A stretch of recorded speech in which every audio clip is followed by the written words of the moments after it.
right, everybody. How are you out there? What's going on? This is the Otherppl program. I'm Brad Listi in Los Angeles. Thank you for tuning in. I certainly appreciate that. I am delighted to have Leigh Stein back on the program. She has a new poetry collection out on Soft Skull. It is called What to Miss When. This is Leigh Stein's fourth time on the show. She was here just last year, I believe, celebrating the publication of her critically acclaimed satirical novel, Self-Care. And I should note that I usually do not have repeat guests on the program in this quick of a turnaround. Usually there's a bit more space between appearances. But Leigh's work is very contemporary. It's rooted in popular culture. And in particular, it is concerned with our digital lives and what the internet is doing to us at the level of identity, at the level of relationships, at the level of politics. And she wrote this new poetry collection, What to Miss When, during the coronavirus pandemic. She was in quarantine. She was sober. She didn't drink for 100 days. You're going to hear us talk about that. And she was writing poetry for the first time in a long time, which was related to the fact that she was not drinking. And I think it was too related to the fact that we were all in quarantine and there was a global pandemic happening. But I just felt that it would be useful to talk to Leigh, knowing her, knowing what she is concerned with as an artist and as a human being.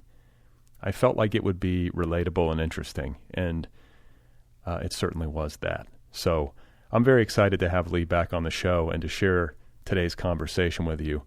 I think you're going to enjoy it. Leigh Stein is the author of several books, including the memoir Land of Enchantment, another poetry collection called Dispatch from the Future. There's the novel Self-Care, which I already mentioned, and another novel called The Fallback Plan. Leigh's nonfiction writing has appeared in the New York Times, the Washington Post, the New Yorker Online, Allure Magazine, Elle, Poets and Writers, BuzzFeed, The Cut, Salon, Slate, and more. Leigh Stein was the co-founder and executive director of Out of the Binders and BinderCon, which you may have heard of, a feminist literary nonprofit organization dedicated to advancing the careers of women and gender-variant writers. In its time, nearly 2,000 writers attended BinderCon events in New York City and Los Angeles, where they heard speakers that included Lisa Kudrow, Anna Quindlen, Claudia Rankin, Jill Abramson, Effie Brown, Leslie Jameson, Suki Kim, and Adrienne Nicole LeBlanc. Leigh Stein also moderated the private Facebook community for BinderCon, which was home to more than 40,000 writers.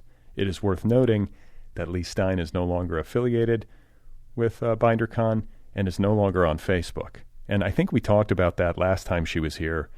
I think we talk about it again this time around, if my memory serves.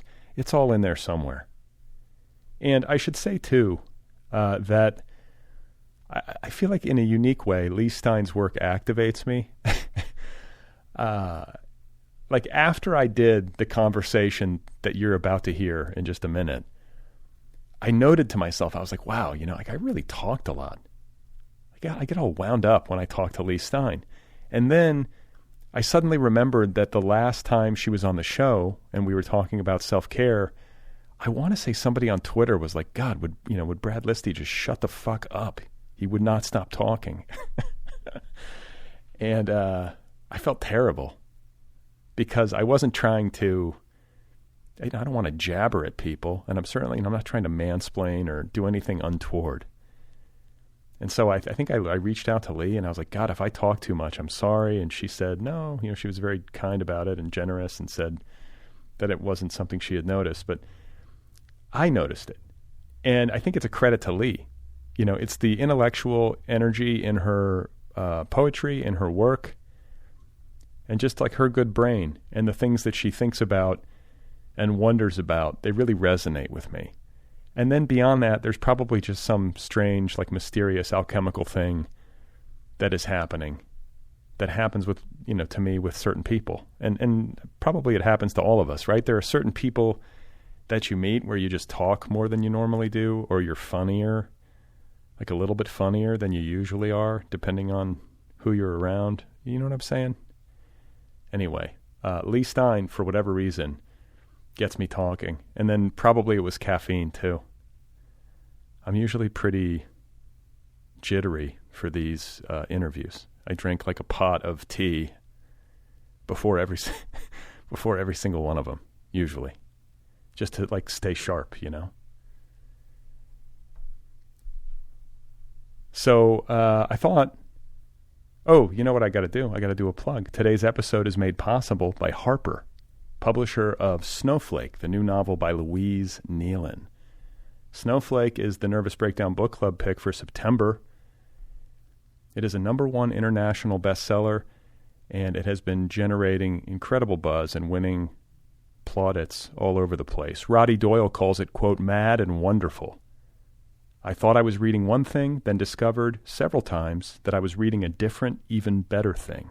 Snowflake is a powerful and haunting debut from an extremely talented young writer from Ireland. Snowflake is a novel about love and family, about depression and joy, and about coming of age in the 21st century. I'm reading this book right now, actually, and I read about 150 pages from it yesterday in one sitting, and I love it. It's a fully realized world. I like these people. I like being around them. It's very Irish. I feel like I'm on vacation when I read it, kind of. And it's just full of a lot of like human wisdom and heart and humor, all the good stuff. Snowflake by Louise Nealon, available from Harper. So before we get going, I want to have Leigh Stein read a poem from her new collection, What to Miss When, available now from Soft Skull. And this poem is called Everywhere You Look, a Spectacle. This is Leigh Stein. I wake up and touch my phone to see who was thinking of me as I slept. Every day, a new series of betrayals among the same players. Andy Samberg in a Hawaiian print shirt, dinosaur spectator, desert sunset, me in my bridesmaid dress, trying to suicide my way out of the time loop. The subtweet is an art, like anything else. I do it exceptionally well. I can cry on command alongside the best of them. My touching, off-the-cuff toast was perfected over the last 2 decades I spent scrolling past lonely avatars. I would never say all you need is love, but I might say, have you ever considered antidepressants? For our honeymoon, we're going to 1994, where the notifications arrive by mail. Anticipation is a turn-on until your meet-cute becomes routine. Kristen Milioti had to teach herself quantum physics on YouTube to escape the rom-com's repetition glitch. All I have to do is sign off. All I have to do is sign off. All I have to do is sign off. Okay, that is Leigh Stein reading from her brand new poetry collection called What to Miss When, available now from Soft Skull. Such a great joy to have Leigh back here on the show talking to me, or me talking to her. Hopefully a little of both. So, without any further ado, this here is my conversation with Leigh Stein. We talked last summer, the summer of 2020. I started writing these poems in March, and it's the fastest book I ever wrote. So I wrote the whole book in 6 months. Okay. So let me, because I want to talk a little bit about the way that I experienced it when I read it, which is one of familiarity, like especially as you're covering certain cultural touch points that sort of affirm to me my own experience in the pandemic. Like there was the poem about The Last Dance, that Michael Jordan documentary, which I loved. I found it riveting. I feel like it's a documentary that anybody could love, even if you're not like some huge basketball fan. as like a character study. But Oh, yeah. that was like just one example of what I felt like was like a shared cultural experience among so many of us during the pandemic. And your collection is kind of sprinkled with these. There were a lot of places where I found myself nodding in that way.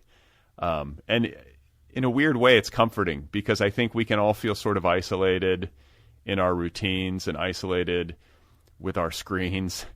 And this book sort of signaled to me that, like, more or less, we're all going through some version of the same shit, or we all have been going through. I guess we currently are still going through the Delta variant phase of the same shit.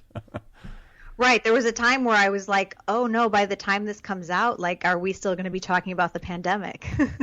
But of course, we're still inside the pandemic. Well, I mean, even our conversation, like we scheduled this conversation prior to what I would characterize as this like Delta variant surge. Right. So in some ways, I'm kind of like, oh my God, now we're back inside of it. Whereas I thought we would be talking about it a little bit in retrospect, but we're just not clear of it yet because people won't get vaccinated or, there's just too many people still unvaccinated who are spreading it. Right. Right. And this collection of poetry, it's really a time capsule of this certain moment. It's not memoiristic. It's not retrospective. It's not me looking back at what happened. It was just literally me documenting what was happening, including in the news, but also including these cultural moments that we all kind of shared. I would say, those among us who are of the laptop class that kind of watched the pandemic on Twitter, and we all watched Tiger King and we all watched Love is Blind. There are these certain cultural moments we all lived through together when we were inside our houses. And so that's what I tried to document in this book. Okay. Yeah. I feel like, I kind of watch Tiger King. I got to admit, I whenever I watch anything, it's at night, and I often fall asleep, regardless of the quality of the content. It's just because I'm old and tired. But I think you talk about the laptop class and experiencing the thing on Twitter, and then also the impulse to document. All of this is me. Like, I'm certainly this way. I think most people listening, I feel like most people are in the laptop class these days, right? I mean, is there a delineation? I mean, I guess there is. Maybe not everybody's as screen addicted as we are, but it sure feels like everybody I know is. Sure, and sure the audience for podcasts. I have this really vivid memory of a moment early on in the pandemic when I was watching CNN on the couch and I had my phone in one hand. And I thought to myself, there's nothing they can tell me on CNN that's more interesting than what I can read on Twitter in real time. Like, all the real news and the real unfolding drama was happening on the feed, and the legacy media like couldn't keep up with the real time hot takes. But also, it wasn't just hot takes; it was like doctors on Twitter, describing what was happening before the talking heads could catch up to it. So I think social media is just it's like, how could you even talk about the pandemic without talking about social media? Yeah, I've made that same case to myself and to others about Twitter as a news aggregator. Like, I've had to distance myself from it as a participant. Like I don't really tweet, but I do read Twitter. I use it as a news aggregator just because I think it's the best news source. And you have to sort of put an asterisk next to that because you do have to become pretty good at parsing. There's a lot of bullshit on Twitter and like misinformation and disinformation. So it's not the easiest thing to go wade through. But I think if you get a little bit savvy at it, you can start to understand who's a legitimate source and who might just be opining or who might have ill intent or something. But like you said, the legacy media companies cannot keep up. And I think about the unfolding of the pandemic. I think about the Trump presidency, like as a narrative, as an unfolding real-time narrative. I don't understand how you could possibly grapple with it at all if you weren't on Twitter. Right. Right. And like, look, there's so many, I just think there's going to be so many books that come out about this time, and mine is just one among them. But so many nonfiction books have already come out about the pandemic that's still ongoing. Well, I have to say I'm a little bit envious of you for writing this poetry collection, which is like so relatable and smart, like just all the things that you are in your work. Like I find you so smart and funny and just like a good, solid observer and an honest broker who's willing to change her mind. I think that might be my favorite quality about you, is the fact that you're so open about the fact that you're changing your mind a lot, which maybe is undervalued these days. But it's also a poetry collection, which, you know, I'm working on my book about this, and I had a very similar impulse to document it. But what I did was I kept a daily diary, and then I also logged every breaking news story that I possibly could on a daily basis. And I'm now in the process of having to go back through and reread it all. So it's like I've given myself like millions of words to read, and I'm going to collage it. So I mean, it's just like the most tedious. I'm watching like all the John Voight videos where he talks about like the coming revolution and like all the craziness, like in a very meticulous way. I'm having to kind of re-ingest, and it's very maximal and time consuming. And I'm on. Do you have a stopping point? Like, do you have a frame? Yeah, January 20th was always the idea that I would do the last 4. Like I started the Monday after Labor Day, and I would go until Inauguration Day, just because I had a sense that that end game was going to be a shit show, and it exceeded my expectations. It honestly did.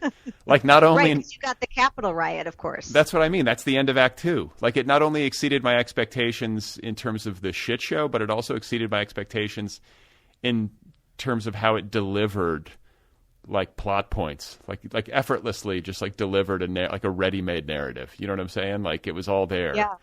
But it's just a monumental undertaking. And I'm watching all these books come out like so fast, you know, and I'm just like, oh, I feel slow. I feel like I chose the wrong path. You know, I gave myself this like massive soup to sort of like sift through.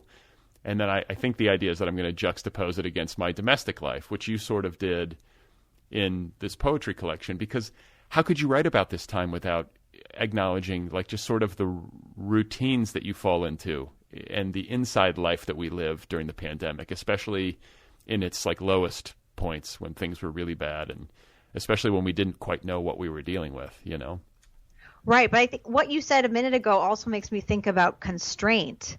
You know, it's like the relationship that artists have between, you know, form and formlessness, like that giving yourself this timeline in which to write the book, or deciding arbitrarily it's going to start here and it's going to end here, is what allowed you to write it in the same way. Like, because I asked Soft Skull, you know, they acquired the book, and I said, well, can I finish it in November, like so I can see what happens during the election? And they're like, there's no time. You have to finish this book by September 1st. And I was like, oh, okay. So, but there was a part of me that's like, but I'm not going to know the end of the story. Right. I'm not going to know who's elected when I finish this book. So I think the penultimate poem in the book is about the Democratic National Convention for Joe Biden, and about Abraham Lincoln, and about grief. But I finished this book not knowing who would be elected our next president. Wow. Yeah, I was kind of wondering as I was reading, because I could feel it building in a linear timeline, and I was wondering how far it was going to go. And I was also thinking about publication schedules, and like, wow, you know, like this is all so fresh, you know, and so recent. And so I guess it doesn't surprise me to learn that the publisher was like, nope, you got to stop if we're going to make this thing come out. Yeah, and this is something that poets like famously struggle with when you're putting together a poetry collection. How do you organize the poems? But I also got to work around to that, because it's basically chronological. There are a couple that are out of the order that I wrote them in, but they're almost entirely chronological. It's just following me in lockdown in my house. Yep. Watching TV. Yeah, I mean, yeah, I think the impulse towards documentation and also chronological documentation is probably going to be a recurring theme in a lot of books about this time and these experiences. Like, it's the most natural fit. I guess there are going to be some people who jump around a little bit, but I don't know. I mean, I can't think of a better way to do it personally. And also just, I think we have to acknowledge, too, that the impulse to document is a reflection on just how crazy human existence has gotten in a very short amount of time. Relative, you know, over the past few years, I know it's always been pretty nutty, but things really have escalated, have they not? Am I misapprehending this? I feel like the last 5 years have gotten so batshit crazy. I mean, yeah, that's what I'm told over and over again, that it's just crazier and crazier. I think this for me is like the comfort of poetry. It's like when I read really old poetry, which is not something I used to enjoy doing, but now when I read older poetry, I'm like, oh, these people survived. Like, like the Civil War happened, like poetry was written about it, and like the country moved on. So it's like, but there's a lot of hysteria about we're living through the worst time that's ever been. And maybe we are, but I can't like live my life at like an 11 every day. Right, right. Yeah, I think the things that distinguish it are nuclear weapons, like possible biological weapons, like of mass destruction. Like I mean, just the possibility of that. Like the sophistication of weaponry distinguishes this time from the Civil War in terms of its ability to like wipe everything out. And then climate change. I mean, you're seeing the fires. I mean, like you're on that coast, you're experiencing that. But even here, we had poor air quality on the East Coast because of fires like in Montana. Right. And in Oregon. I got to take a moment to tie together people who are denying or like resisting vaccines, which have done are pretty miraculous in my view in terms of how quickly they came together and how well they've worked. But also people who spent years and years denying climate science and calling it a hoax, and now we're all living in this mess. And it's like, are these people ever going to come around with a mea culpa? I've never seen like a mea culpa that satisfies me. Like, they were wrong. They've always been wrong. Climate change is obviously real. Quit being a fly in the ointment. It's frustrating. I guess I'm just stating the obvious. Something I've been thinking a lot about through the whole pandemic, and again now with the rise of the Delta variant, is like the debate we're having about mandates, whether that's like a mandated vaccination card or mandating masks, is like this tension between what the government can do and how much liberty and freedom the citizens have. And this conflict is like goes back to the founding of America. Like this was the conflict at the beginning, right? That we had this whole revolution for our freedom. And I just think it's so messy because of course I support, obviously I'm pro-vaccine, I'm vaccinated, and I'll wear a mask if you tell me to wear a mask. But like these people that are bristling against their freedoms being taken away or impinged upon, like this is a very American conflict. Yeah. I should say, too, I didn't even bother to ask you if you were vaccinated. I could have just stepped in it. What if you were, like, resistant and I was sitting there just, like, maligning people who aren't vaxxed? But I get frustrated because I want this to be put behind us, and I believe very strongly that this is the way. People get vaccinated. We're going to quash this. But I think that we're in a situation where I'm guessing the best way forward, or one of the best way forwards, is if private enterprise takes the lead. Like Disney just announced that they're not going to allow their employees to come back unless they're vaccinated. And I applaud that. Like, great. A big company like that, other companies should maybe follow suit or will feel empowered to follow suit. Like, maybe that is a better way than having the government say you've got to have a card, like however it happens, fine. But we can't send our kids to school without a measles vaccination. Right. That's true. And so people don't have their heads screwed on straight. Like this sort of stuff already exists, and nobody batted an eye about it until COVID. Not only that, it was my birthday yesterday, and I got a massage, and I had this great Israeli masseuse who, like, was just all business and like a good masseuse, and like sort of like hurt me, but I was like, oh, I feel better now, like that kind of thing. And he's like talking to me, and everything I said, I'd be like, so what do you think about my foot? He's like, you have plantar fasciitis. You need to get boot. I give you link. Like it was like he knew everything, and he's talking to me, and he's like, I just get third shot yesterday. I get booster. And I was like, what? You can do that now? And he's like, I listen to Israel. I don't listen to United States. He just like went into Safeway and got a third shot. Right. And did it. And, he was not even the least bit apologetic. He's like, look, they're throwing these shots away, which is true. So you're not taking it. Which is such a waste. Yeah, such a waste. But anyway. This is part of the dilemma because it's like there are trade-offs. There are trade-offs with everything, right? But it's like, do we want to go in a more authoritarian direction like Israel or China? Right. Yeah, I mean, I think ideally everybody would do it of their own volition, but as a matter of public health, there does come a time where it's like, we've got to get people responsible. We've got to get people well. Otherwise, this thing's going to just continue. And the virus could mutate to the point where it starts to evade vaccines. And as an extension of my little masseuse anecdote, he was telling me, because in addition to being an expert on massage therapy and plantar fasciitis and posture and sleep and all these other things, he's also studied the vaccine science extensively. And he was telling me, so I say this as secondhand, hoping that it's accurate, but he was telling me that the mRNA vaccine technology that they've used in these COVID vaccines at Moderna and Pfizer is going to be used in subsequent vaccines for like the flu.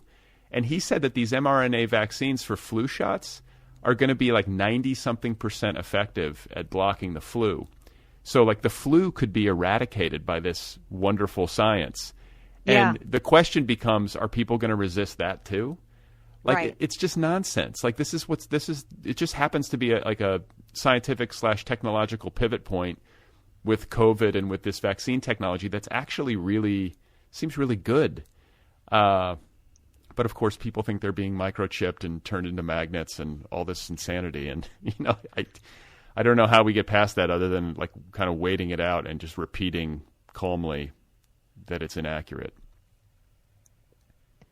No, this is what I'm most worried about is like, what's the end game? Like you're in LA, right? So you have to mask again. There's a new mask mandate. Sure, yeah. I don't go inside anywhere without a mask. And my kids, I have a disabled kid, so like, kids have been fairly unaffected by COVID, but there are risk factors that go beyond just COVID with him. So like we have to be extra careful.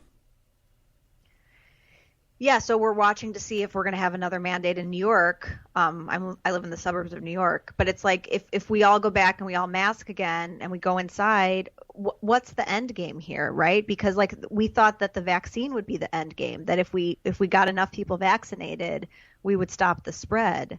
But that hasn't happened so far. So are we just going to have cycles of going in and out of lockdown for years? People will go crazy. They'll revolt. Yeah, I think people are already going. People have been going crazy since the beginning of this thing. But my masseuse, not to keep bringing him up, but he's like, I have client who connected to White House. He does. He said this to me, and he's like, the reason that the White House has not already advocated for a booster shot the way that they have in Israel is not because they don't believe that the booster shot will help. I think like I would happily get a third Pfizer right now because I was vaccinated in January or February, like early. Wow. Because of my son. We were in the first group. And so I'm probably due. My antibodies are waning, right? Or whatever. Got waning. I can tell from the screen. Like yeah, I'm my sickly pallor, but I just I think that what he said was that the administration will not advocate for this yet because if they do, they're worried that the anti-vax community and all those like disinformation spreaders will use it as evidence that they don't work and that, you know what I'm saying? It'll just be further fuel. So they want to try to get more people just first round, second round, and then we'll go to the booster later. But I think it's coming. I bet this fall they'll start doing boosters. Yeah. And I'll get one. I'll be happy to get one. I'll take as many shots. I'll get them all. Give me the Johnson & Johnson. I don't care. So I want to talk about about your collection in an overarching way, kind of earlier in the conversation, just so we can give listeners an idea of its thematic concerns. And forgive me if I've missed anything, but I kind of took notes as I was reading, and I came up with what I felt like were some through lines in the narrative. Like, obviously, there's the timeline, just the linear experience of the collection where it's following you in a kind of diaristic way through 6 months or so of your life in the pandemic of 2020. And, but there's obviously COVID. There's alcohol because you wrote this collection sober. And I think we talked about that. Weren't you early in this, I'm not drinking anymore phase, or change, whatever it happens to be? Yeah, I ended up not drinking for 104 days, and I might have been drinking again when I talked to you, but we definitely talked about alcohol because I would not have written this book if I hadn't stopped drinking because I hadn't written poems for about 10 years. and I stopped drinking 11 days before, or I stopped drinking 2 weeks before Connecticut went into lockdown. And so by the time we were in lockdown, I'd been sober and I started writing poems again. And it was like I didn't even know like I had the key to the locked room inside my own brain. And then they just started pouring out of me. Pouring out of you like a glass of Chardonnay. Like a glass of Chardonnay. So we'll get back to alcohol. I want to talk about that, but I just want to go through my little list here. COVID, alcohol, I think dystopia as a general theme. I mean, the escalating dystopia that we live in, it seems like a lot of times. Judaism and the Holocaust and history. There's a little bit of like American political history. You referenced the poem that talks about Lincoln, but a lot of it I felt like was Holocaust history, Jewish history, and like I think it's like you're working in your mind to sort of, like you said earlier, like reflect on how people survived these things, like these horrible things, and wrote about them and how, humanity moved on in some way from them. You know what I'm saying? Like, I did a lot of that too. It's like nice to have some context and frame of reference and the comfort of knowing that like plagues have happened before. Yeah, the comfort of knowing it could always be worse. Yeah. And then I think I think the political transformation that we talked about last time you were on, the experience that you had in the freelance feminist community, if I can use that term. I'm stealing from you. I like that though, and when you were doing BinderCon, and then I think that led up to you writing Self-Care, where you had sort of been in this community and were you were a moderator for a community that was dedicated to feminist causes, and it got stressful for you. We talked all about that, and it kind of led to an awakening or a shift in your thinking around politics, online life, like so many different things. Is that accurate? Yeah. Okay, so that is referenced in the book. Like you're still sorting through that, which I can appreciate because, I'm still sorting through things that happened to me when I was in third grade that seemed very small and tedious, and I can spend a lifetime, like worrying about these things. I also think like if you're a writer and you run out of material, you should just like start an online community because you'll get so much material you'll never run out. It'll like feed the well for years. Okay, but I mean an online community, specifically one with like a hot button cultural / political bent. I mean that's going to add or just around shared identity. Just pick any identity and just start a community around it and just watch it like explode. Okay. You heard it here first. This is your writing prompt.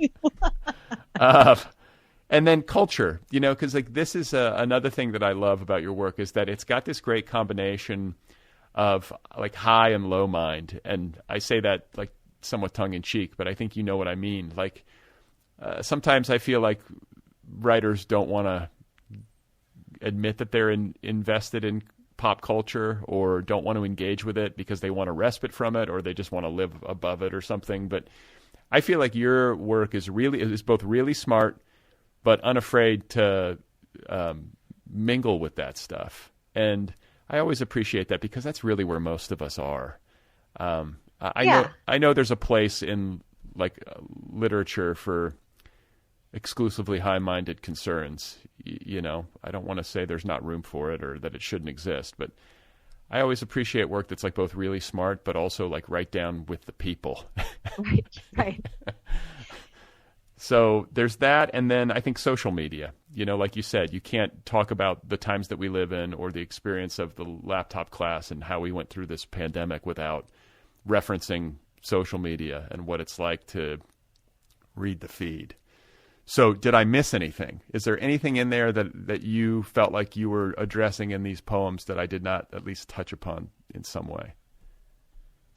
No, I don't think so. I mean, I'll say a little bit about the frame for the collection, which was Boccaccio's Decameron from the 14th century, which I had never read before the pandemic because I saw it as one of those, assigned reading from school that like would be boring. I have a real like rebellious stance against like homework, like I get assigned that. reading. So of course I'd never read it, and then I started reading it during the pandemic, and I was like, oh, this is totally different than I thought, because people assume it's about the plague in Florence, which it is, but only in the introduction, because then these rich young singles go to this villa in the countryside and just tell stories to each other every night while they drink wine, and the stories are funny and weird and include cross-dressing and sex and animals. It's totally bizarre. And so once I realized that, I realized I could kind of frame the poetry collection as, the pop culture or these modern day fables like the Michael Jordan documentary that I consumed during the pandemic. So that was my intention behind all the pop culture poems that are kind of the center of the book, is to make these kind of modern fables that entertained me while I, waited to find out if I would die of this virus. Yeah. I want to ask you, I guess I'll ask you about it now since you just mentioned it, but Michael Jordan, just as sort of like a sidebar conversation. I watched that documentary and was riveted by it. I lived through all those Bulls championship years. I watched a ton of basketball. I'm from Indiana. You sort of have to, so you have to know basketball. And I'm from Chicago. I had the 3-peat t-shirt. Yeah. So, okay. So this is he's like the ultimate champion. Yeah. And yet when I watch him, and I've read about him too anecdotally through the years about his competitive mania. And I've always made a joke about this with sports fan friends of mine, how American culture valorizes competitive mania. That is deeply unhealthy to me. There's always these stories when it comes to pro football quarterbacks, especially. They always talk about how he's so competitive, he hates to lose at anything. I played Monopoly with him once, and when he lost, he flipped the board over and punched a hole in the drywall. Right. And it's wow, awesome. He's so competitive. And it's actually he's mentally ill and needs help. This is not something we should be clapping for. And Michael Jordan, as great as he was on the court, I wonder at it. He still holds these same grudges 25 years later. Yeah. He still burns with this hatred of his opponents and doesn't forget a slight. And it's just is everything okay there? Is this something we should clap for? I guess is the question that always comes to mind for me. I think for me watching it, there was almost something refreshing about it because of how obsessed we are right now with virtue and morality and getting rid of things that don't, meet a certain kind of purity test. And so to just watch this American hero who maybe has a bad personality, to watch hours of this, I found it really refreshing. And that's what people would say when I said, I'm watching this, I can't stop watching The Last Dance. And they would be like, I heard he doesn't come across as very nice. Right. I'm well, I'm not watching it to see if Michael Jordan is nice. That's not why I'm watching it. And it was interesting too, how he turned down, what did he turn down? He turned down political endorsements. Yes, because he said Republicans buy shoes too. That's the famous quote back in the day where they were we need you to stand up and stump for Jesse Helms' opponent or whatever, the former North Carolina, right. bigot, senator, I think. And Jordan wouldn't do it because he didn't want to hurt his shoe sales. But I think in the Last Dance, I want to say he's addressing that. I don't know. He had a reason for it. I forget exactly what his defense was, but that was the criticism.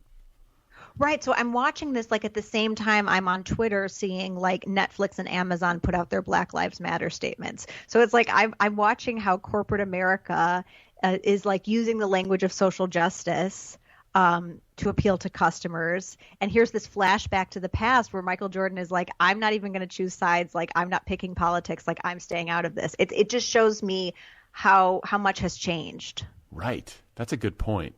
How all these corporations have co-opted all these social justice movements. And I don't know, there's a lot of cynical takes on it where it's like you say, they're only doing this to sell subscriptions or to Well, I'm one of the cynics because I'm pay taxes. Why am I paying more taxes than you are? Yeah. So I'm a raise the corporate tax rate kind of gal. Yeah, no, I couldn't be more with you. But I guess along with watching Jordan, who is kind of like anachronistic. Like there is something anachronistic about him. He just doesn't give a fuck. And he is who he is. I found myself wondering, as somebody who's relatively not competitive, I don't feel super competitive. I certainly not with other people. I know there's that whole thing where everybody always says, well, I'm competitive with myself. I do want to like get the best out of myself, I think, but like maybe not even that much either. Like I'm not wired up like that. I don't get pissed off when I lose to an excessive degree. And I wonder if this is actually a deficiency in me. And if you want to do anything great in this life, if that's what you got to be like. Do you know what I'm saying? Like, does great achievement require that kind of wiring? And do you have to just be willing to break a lot of eggs to make the omelet? You know what I'm saying? Like that kind of thought process. Yeah, I feel very competitive, and then I feel conflicted about it because I feel like I'm supposed to do like personal development work on myself to not be so competitive. But I'm like, but if I were less competitive, then the people I'm competing against would beat me. So it's like, I don't want to step on the sidelines. Like I don't want a participation trophy. I want to win. Yeah. I mean, I guess I need more of that. But that can't be everybody, though. Do you know what I'm saying? No, it's not everybody, and I wouldn't like impose my grudge holding mindset on others. It's just like I'm very motivated by spite. Okay, well, so is Michael Jordan. That's right. That's why I loved it. Okay, so yeah, and I think I always think back, or lately I've been thinking back on the late George Carlin. Like he had this great bit where he's like, most people aren't very good at anything. And it's so true. Like most people just aren't very good at anything. That's so sad. But I think I'm one of them. I'm like, yeah. No, No, I'm dead serious. I like to be really, really good at something. Like George Carlin was at comedy or Michael Jordan was at basketball. Most of this is just a genetic lottery thing. Like, right. That's true. and most everybody's like trying hard. Most people are doing their very best, just not very good at anything. They're not really good at anything. But Brad, I think you're like the Michael Jordan of literary podcasting. I don't even know if that's true. I think I'm being overtaken by all kinds of. There's so many literary podcasts now. Who's to say? I mean, it's just like it's a low barrier to entry, flooded market. I think I've been doing it a long time, which I guess helps me in some way, or is like a sign of progressing mental illness. But who knows? Who knows? But I don't care. Like, I don't sit around watching the numbers or tracking what other people are doing. I don't care. I like my show. Yeah, that seems very healthy. Okay, I hope so. But maybe I should be caring more. Like I think of like Howard Stern, who's like the current cultural embodiment of like success as a radio broadcaster or whatever you want to call it, or Joe Rogan or whatever. I feel like these guys are like Howard Stern's definitely competing and calling out his enemies. Like That's true. I've got none of that. I got zero. I need maybe more of it. I don't know what that means about me, but that's where I am. So, Leigh, we don't have to psychoanalyze this and figure it out today, but I'm just confessing to you now for some reason. I want to talk to you about alcohol because I think this is of fascination to me personally. I think it's probably fascinating to a lot of people listening, just at a baseline level, but also maybe especially because of the pandemic. I mean, what else are you going to do when you're sitting at home? You can't do anything social. It seems like an opportunity. The numbers are really dramatic. I mean, a lot of people increased their alcohol consumption during the pandemic. You're absolutely right. Okay. First of all, you said 104 days. This means you're drinking again. Yes, I am. More so than before? Did you come back out of it like a maniac, or did you just kind of did you reduce your intake after having this period of abstinence? Well, I think you and I might have talked about this last time, but I was like really conflicted about stopping because I thought my only option was to get sober for life, because I have friends who are sober and who have been through 12-step programs and they're sober forever. I mean, they're committed to their sobriety and they use sober as an identity label. They identify as sober. And that was very scary to me because it seemed like such a huge commitment, even though they say, 1 day at a time. So when I had the idea, to buy this book, I ordered this book by this woman, Annie Grace, for a 30-day experiment. I thought I could do a 30-day experiment. And during that 30-day experiment, I started writing poems again. I felt incredible. It was like the beginning of the pandemic, and everyone was like freaking out and having panic attacks. And I was like, I feel amazing. It was totally at odds with the rest of the country. But so I kept going to 60 days, and I kept going to 90 days. And then last summer, my book Self-Care was about to come out. I was anxious about that. I was also bored. It became boring not drinking. Like I needed, not boring, that the boring part was the pandemic. It was like the sameness and the tedium of the pandemic. Every day was the same. And so I did start drinking again last summer. I would say I'm drinking about a third of what I once did. What does that mean? Like in day to day?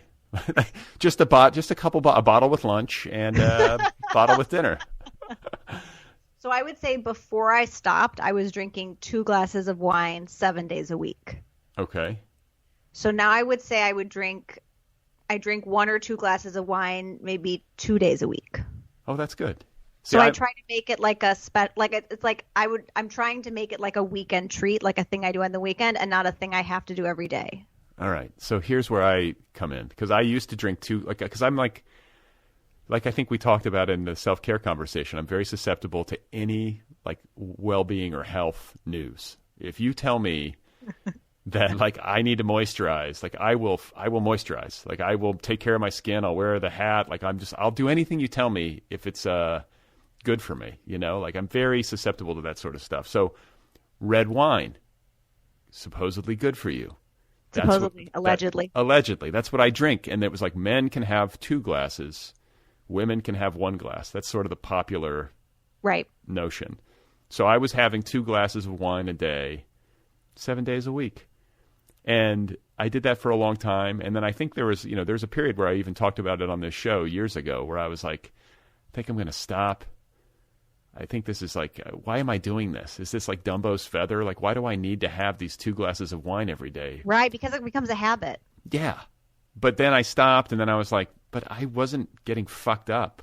I never had more. I never wanted more. I like having wine with dinner. Like, that's when I would have it. It went with the food. It was good. I enjoyed it. I'm like, I live a pretty austere existence anyway. Like, I'm not doing any drugs, whatever. And I now do 1 glass of wine a day. Just with dinner.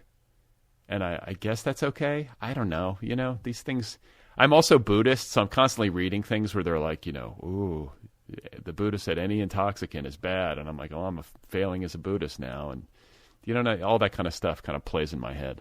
We get so many messages, and like it's up to us to sort through all the different messages. But I just found that I was stuck in this loop where I wanted things to be different, but I kept doing the same thing over and over again. And I just thought, I can't, like something has to change, because I'm saying one thing and I'm doing another. And that dissonance is like very uncomfortable for me because again, I'm Michael Jordan, like I'm an upholder. Like when I have a goal, I go for it. Like I don't need anyone, monitoring me. I really go for it. So alcohol was really the one part of my life where I was like, I want this to be different, but I keep doing the same thing over and over again. It's not changing. Oh, so alcohol was specifically the thing that you wanted to change. It wasn't like maybe like a bigger picture desire. Like I want my life to change. It was like I specifically want my drinking habits to change, and it wasn't. Yeah. Oh, because what I was going to say, and I don't mean to interrupt, is that I feel like maybe if you're in a rut in some other way, like your professional life or your love life or just life in general feels blah, sometimes if you make what I guess you might characterize as a cosmetic change like this, like it can help to kind of shift things for you. So, yeah. But it sounds like for you it was a specific thing. It was really this. This was like the one corner of my life where I was like, I would like it to be different, and I'm just stuck on how to make it different. I don't know. Because every day at 5:00, this is part of it too, is like I already worked from home before the pandemic. And that glass of wine was like a way to say the workday is over and now it's leisure time, because everything was the same, because I'm just in my house from morning till night. So it was just a habit. It was a pattern. It was a habit I reinforced every day. That's what I do. Yeah. Is it okay? This is the thing, right? You want someone to be like, it's fine, it's fine. And I wanted that too. It's fine, you're not so bad. You know, and I would read books and go on the internet, like, is it so bad? Like, how bad is it? Yeah. Like, but I'm not as bad. And I read so many addiction memoirs. And when I read addiction memoirs, like the amount of alcohol people drink in addiction memoirs was so much greater than what I was drinking. So Right. that made me feel like I was fine. Yeah. That's how I feel. It's like then you like read it like, or like a rock and roll memoir or something. Like you read about Motley Crue, you're like, I'm good. This is good. You know, like Yeah. I've got my shit together. But I think ultimately the litmus that I come to is that if it's affecting relationships with people I care about, that would be when it's a problem. And it's not the case for me. I would love to be an elegant stoner. This has always been my aspiration. One of these like high functioning people who just like takes a gummy and like is a better version of themselves and like doesn't seem stoned, yet is just kind of giggly and nice. I can't fucking do it. I don't know. I don't have the brain chemistry for it. And I'm disturbed by like the interviews I read with Seth Rogen about how much weed he smokes, that he smokes it all day and that he has to wake up in the middle of the night to have more. But he's like, no, it's fine. My doctor says it's fine. And well, he's also, I think, I mean, he's been doing this since he was like 14, but I think he genuinely is one of these people who has the brain chemistry to handle it, certainly better than I can. And there was a funny quote from him in an interview where he's like, you know, people are like, you know, Seth, you don't need this. And he's like, yeah, the world's terrifying to me. And he's like, you know, I don't need shoes either, but if I walked around barefoot, I'd cut my feet up everywhere. You know, he's like, I smoke weed. It's like wearing shoes when I go out into the world. And I'm like, okay, you know, he seems like he's getting his work done. You know, That's true. It's just me being judgmental, but it's like, yeah, it's me being judgmental. But when I read about the quantity he consumes in a day, you know, like if I had to wake up in the middle of the night to have more wine because I couldn't get through the night without wine, I think that would be alarming. Well, yeah, I mean, I think, again, like I always filter things through a Buddhist lens just because I read so much of it, but it's like they would just say that you're using it to anesthetize yourself and you're not really addressing the root causes of suffering. And in fact, over time you exacerbate them. You know, it's like fool's gold. And I think there's some truth to it, you know, but I think empathize with people who are living a lay life, you know, who aren't, you know, monks and nuns in a monastery somewhere, but who are in the shit in a city like Los Angeles or wherever, you know, or who are dealing with like mental illness that they would otherwise be treating with like SSRIs or corporate pharmaceuticals. Like if weed helps you, like I'm open to the fact that it would, you know, I think there are different possibilities for people neurochemically and pharmacologically.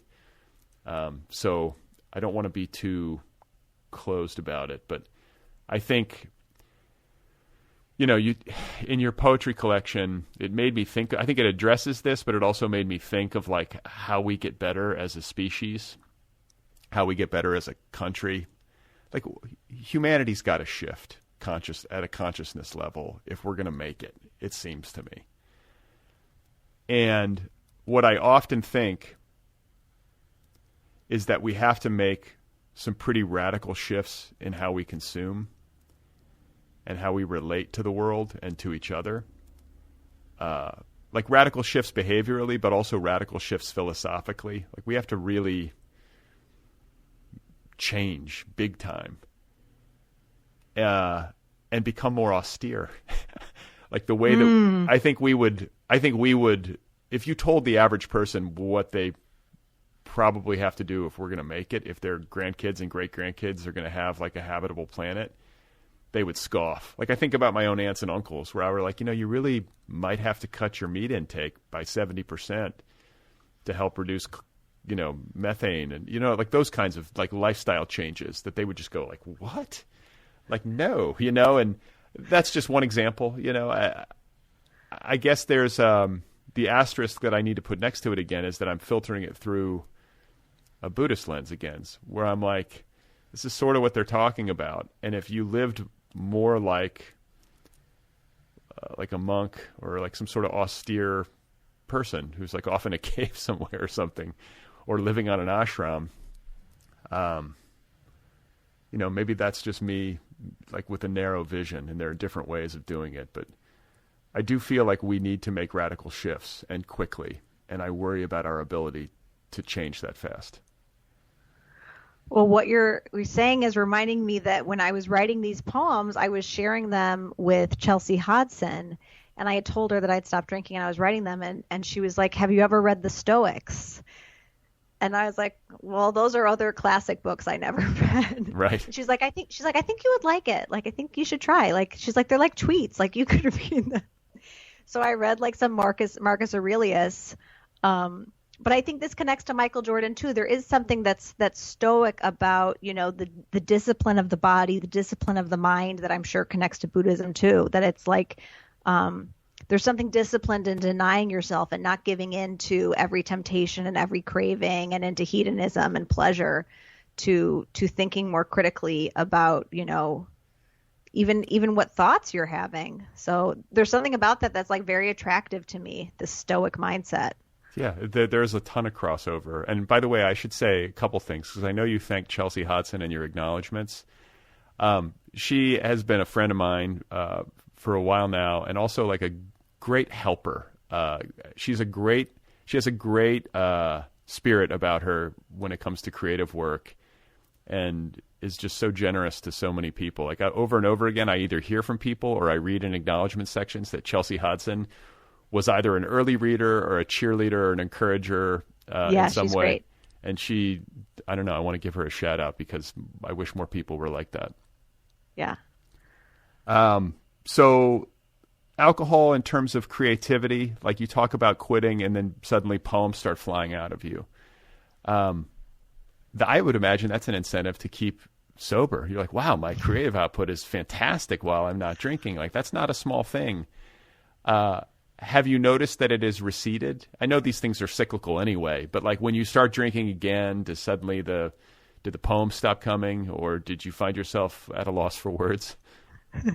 Yeah, it was definitely, this was just felt like a once in a lifetime experience because I was so creative. I had this burst of energy and creativity. Not only was I writing the poems, I like had a new idea for a novel. Then I had a new idea for like a nonfiction book. I just had like so many documents I was writing all the time, which was very unusual for me.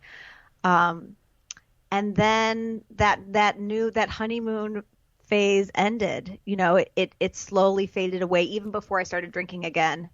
I wasn't feeling it anymore. And I think that's probably one of the reasons I did start drinking again, because I was out of that honeymoon period of new sobriety. So would I try it again in the future? Yeah, I think so. But I don't know if it's something I could ever replicate. What's that Lori Moore? You had this great Lori Moore quote where she talks about like, are you feeling depressed? Do you want to get over it? Like, stop eating sugar, stop eating carbs, stop drinking. Like basically like go completely austere. Do that for 3 days. Yeah. Do that for 3 days and then put everything back in and bam. And you'll feel better. Yeah. And I think there's some truth to it. I think this is what I was getting at earlier when I talked about wanting to make a change. You were specifically wanting to change your drinking habit, like routine. But I think sometimes when we make a change in one department of our life, it has, especially something that's really been difficult for us. Like when we break a bad habit or we undertake some program of change, as like so many of us do right around the first of the year every year, there's something like energy giving about that. It gives you like a little boost of confidence to be living up to your values or something, and it can have ancillary benefits. Like you can be stopping drinking and suddenly be like a much more productive creative person, at least for a spell of time. Yeah. But there's just something so American about it too. Like deny, indulge, the cycle. And this is something we probably talked about with self-care, my satire of the wellness industry. Like this is the messaging of all this wellness culture, diet culture stuff. It's either restrict or indulge. You can go from dieting to embracing body positivity to intuitive eating to back to restricting. It's cyclical and it's trending. It's whatever's trendy. What's trendy right now? Do we know? Have we investigated this lately, or are we trying to ignore it? I still see people talking about intuitive eating. That feels trendy to me. What is intuitive eating? Intuitive eating? Yeah. Oh, it's learning to listen to your body. So it's like somatic awareness. It's learning to be more in tune to your body. So you're listening to what your body actually needs. And it can also help with like fullness and hunger, like stopping to say, am I actually still hungry or am I eating because I'm, stressed or I'm bored? because a lot of us, and especially women, we've kind of overridden our own hunger signals for so long. We don't even know what it's like to be hungry or full anymore. We know what it's like to be stressed and to eat a chip. But to actually say, am I hungry? When's the last time I ate a meal, or why am I halfway through the bag of chips? I have been intermittent fasting for the past several months. I don't eat breakfast anymore. Oh, okay. Tell me more. How is that going? Great. The way that I rationalize it or think about it is that I'm 46. My body's changing. I'm getting older. My metabolism's slowing down. I don't need this 3 meals a day thing. Feels arbitrary to me. It wasn't always this way, certainly, for human beings. This is a relatively recent development in human existence. We need 3 square meals a day. And I guess it has something to do with intuitive eating. Am I really hungry? Do I really need all this food? Was it hard at first? Were you hungry in the morning at first? No. As long as I have my tea, I have yerba mate in the morning. If I have a hot tea, I'm fine. I just get on with it. But I think that it's just about not wanting to give my body, not needing the food, not needing 3 meals a day. I've often felt it's actually stressful to get up and be okay, I got to get this meal in me. And then it's noon all of a sudden, I've got to get another one in me because I need it. And it's actually, no, I'm not even hungry. Why am I eating all this food? And the second thing is I like the idea of giving my body a rest from having to process all this food. My body. I feel like the Stoics would have been really into this. Yeah. And so it's just sort of feeling it out kind of intuitively. Skipping breakfast is the easiest just because it doesn't impinge on any kind of social obligation. Not that I have any, but if I did, you know what I'm saying? If you're skipping dinners every night and your friends are hey, let's go get dinner. And you're sorry, I'm intermittent fasting. I don't eat dinner anymore. Yeah. And even if you had a breakfast meeting, you could just show up at the breakfast meeting and be I don't eat breakfast, but I'll have a coffee. And people would be okay, whatever. But it's just easiest for me. And the other thing that I notice is that when I do eat lunch, I'm fucking hungry. And it feels good to be hungry and to eat. I know that I'm hungry by the time I get there. And it just, I don't know. So far, so good. It's not about weight loss. I haven't noticed any huge weight loss or anything. But that wasn't why I was really doing it. I was just doing it because it sounded logical to me based on my own needs and my own phase of life. Yeah. So I don't know, but it's also trendy. So I'm I'm on the fucking internet getting hit with these links and I'm following them and suddenly I'm not eating breakfast anymore. Am I a fool? No, you're not a fool. Okay. That's all I wanted to hear. I mean, isn't this just what life is? It's a series of experiments until we die. It's just well, I'll try this. I'll try that. Right. But I don't want to be so impressionable that I'm constantly jerking around to a point where it's like a pathology or it's unhelpful. Do you know what I'm saying? There does have to be some line. You if I wanted to keep experimenting, I could shift every day. There's always going to be something out there. This. You've spent time mired in the wellness industry. Yeah. It's endless. And one of the things that I find so frustrating about it's about a multitude of things. Wellness being one of them. Is that the verdicts are always changing. It's oh, I remember as a kid, carbohydrates gave you energy. You should eat them before you did sports. It was so important to have pasta the night before a soccer game and all this shit. And right. Then they became the devil, and then it was fat that was the devil, and you shouldn't eat fat, and it just, after a while I go, oh my God, does anybody know anything? It just becomes a muddle to me. Right. Yeah. This is the trend cycling of health and wellness. So where do you land? Where do you go? How do you get ground under your feet? Do you know what I'm saying? Do you get to a place of equilibrium with it where you make some sort of system that works for you? Or is there some resource that you found that you feel is credible? Well, the question to ask yourself is could I see myself doing this for the long term? But it sounds like with your plan, you could see yourself skipping breakfast for the long term. It doesn't mean you'll never eat breakfast again, but it'll work for you. But it's like when I thought about being sober for the rest of my life, that filled me with terror because it felt like I was losing something. And it kept me from changing my habits for a really long time because I couldn't imagine myself doing it for the long term. But then I tried it in the short term and it was great. Maybe I'll do that. Yeah, I've had, I've toyed with it. I feel like there are moments when I'm able to tell myself, like, you know what, considering the chaos of urban existence and raising a family and all the stresses that come with all of like everyday normal human life, as long as you're not somebody who's like wired up for like addiction, really addictive behavior where you're going to drink like, 10 gallons of wine or whatever, it might even be good to have like one or a little like moderate alcohol intake to sort of like, you kind of do need a buffer, like, right? Or like a little edge off. Like, it's hard, I guess is what I'm trying to say. Like, there's a lot coming at people. And I know there are different ways. Like, you can exercise, you could have sex, you could do all sorts of different things that like will help you to relieve stress. But, day to day, I sort of get the idea that like, having a glass of wine could potentially be of benefit, like to your cardiac health. Like, that makes some sense to me. You heard it here first, folks. Yeah. So, Judaism. Like, that's another... Judaism. Judaism is another thread through the book. Like, the Jewish experience, I think the dystopia that we've been living through, particularly when Trump was still in office, it became unnervingly plausible to think that we could see another Holocaust, at least to me. Are you Jewish, Brad?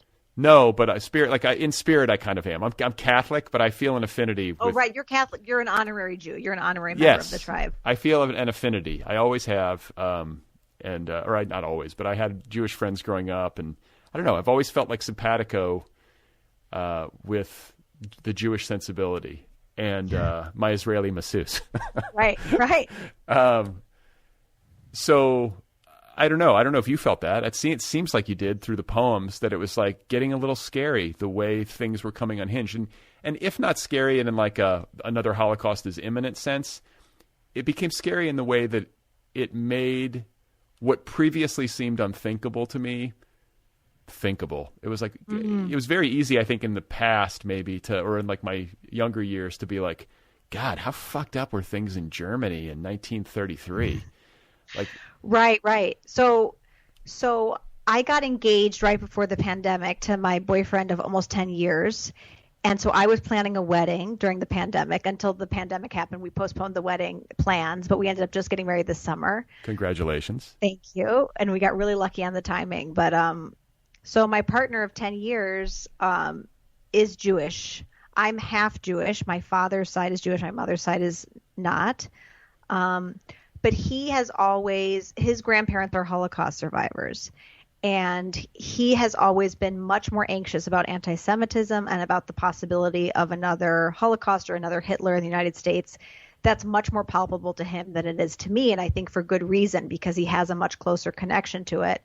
But it's almost like the Holocaust has always been a part of our relationship. Like when we go on vacation to Europe, we went to a transit camp in the Czech Republic. Like Holocaust tourism is a part of our vacationing. So it's always present in our life. So I have a poem in the book about catastrophe tourism and eating ice cream outside a Nazi cafe. So for me during the pandemic, as surreal as it was to be living through it, I kept thinking, but at least it's not really like Nazi Germany, because there was a lot of hysteria around the Trump election that we were about to enter, Berlin in 1933. And I thought all that was overblown. And so it's not that I'm comparing the pandemic to the Holocaust. It's actually that I'm like contrasting them, because I actually think compared to what my husband's relatives went through, like we had it pretty okay inside our suburban townhouse, getting food delivery. Like it was okay. Yeah. I think it was just like the possibility that things could go sideways like that again, or just like an understanding of how it could happen just got like a lot more intense and immediate.